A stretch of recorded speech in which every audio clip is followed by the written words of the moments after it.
Imagine this. You're about to travel and you would like to get some work done or just relax and watch a few movies or play some games while you're away. Most portable devices have screens that are on the smaller side, unless you're taking something like a 17-inch laptop with you. My personal preference is to travel light. And I don't know about you, but at the same time, I can't spend a whole day looking at a 10-inch or a 13-inch screen. It's just too small. So today I will be scrutinizing this 16-inch 2K portable monitor as a potential solution, and while the dimensions are close to a full-size laptop, it has just a fraction of the weight. So how does it hold up? Stay tuned. I'm going to talk about how this monitor is different from some of the other ones I've looked at, which may not be obvious at first glance. Please hit that subscribe button. I strongly believe that technology is here to make our lives better. Now, you may be asking, how does having an extra screen help? Or is it just another useless gadget? Something like this really gives you a few extra options for your laptop, a phone or a tablet, or a gaming system like an Xbox. You can use it as a secondary monitor or a standalone display. And by the way, you can also mount this particular one at a stand at home, as it has VESA holes. There's obviously a ton of choices on the market right now, and I personally have reviewed quite a few. So why would you pick this one, and is this portable monitor the right one for you?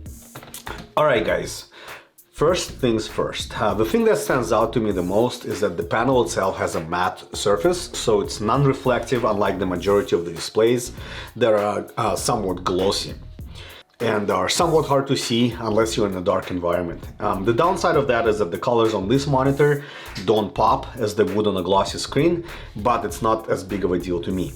Now keep watching to see the side-by-side comparison to an OLED panel on my laptop.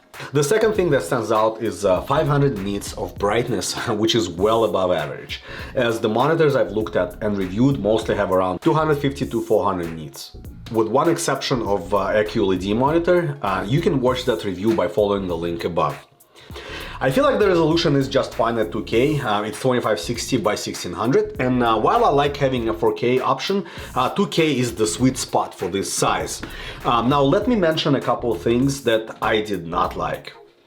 When I opened and connected the monitor, the settings were out of whack on the display, so if you do decide to buy one, don't be scared when you first power it on. I had to change the settings to get it to where the colors did not look washed out, and I used my laptop with an OLED panel as a benchmark. One pro tip, the way you navigate the settings is you pick a menu item by pressing the scroll wheel in, and it's a long press to exit the current menu. Now let's take a look at the monitor and my laptop side by side. Do keep in mind that this panel will not match the colors of my laptop's OLED screen, at least not 100%, but as you can see, it does not look bad by any means. Okay guys, so what do you think? On the left is my Gigabyte Aero 15 YD laptop with an OLED panel, and on the right is the portable monitor. Can you see big difference? Do keep in mind I had to play around with the settings to get it to match the OLED panel, and the colors do look better on the laptop, but it's just a difference in technology. The pixels can be completely turned off on the OLED screen, so you get these rich, deep blacks. Nonetheless, the portable monitor still looks good to me. If you're using it for work and play, I think it should do just fine. Now, a couple things I wanted to mention that you might find important.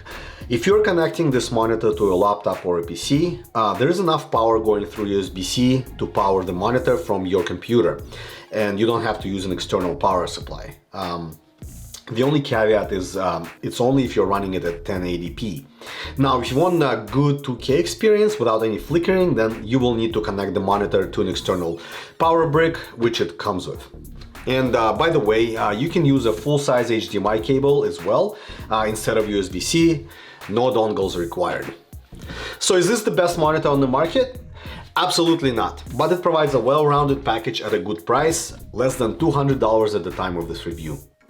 If you're a big movie connoisseur, then you may want to compare this monitor to the one with a QLED panel, but it will cost you quite a bit more and you will have a glossy screen.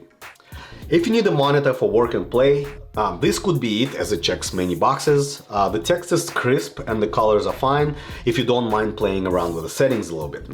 It's also great as a second monitor if you're doing a lot of coding. I would just mount it vertically on my desk. I hope you enjoyed this video, guys, and I would really appreciate it if you subscribe to my channel. It would mean a whole lot to me. Thank you. Bye.